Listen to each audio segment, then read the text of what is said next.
এই সুন্দরী দাঁড়াও, আমি তোমাকে প্রথম দেখেই পাগল হয়ে গেছি। এখন আমি যাই করি না কেন, বিয়ে আমি তোমাকেই করব। আমার ফ্যামিলি তোমাকে কখনো মানবে না। কেন মানবে না? আমার ভিতরে কি কম আছে?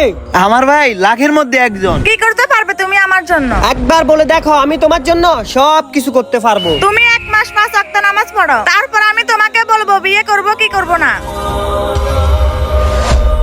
এই যে শুনেন। আরে আমার নামাজের দেরি হয়ে যাচ্ছে, আমি আপনার সাথে পরে কথা বলতেছি।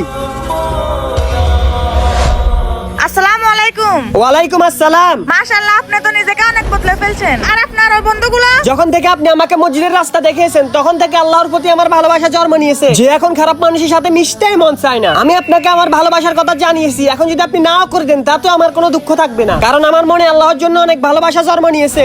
আপনার মতো এরকম নেক কাছেলে আমি খুঁজতেছি। আমি আজকে আপনার ব্যাপারে আমার বাবার সাথে কথা বলবো। আল্লাহ মহান, আল্লাহ যেন সবাইকে হেদায়েত দান করেন। সবাই কমেন্টে বলি আমিন।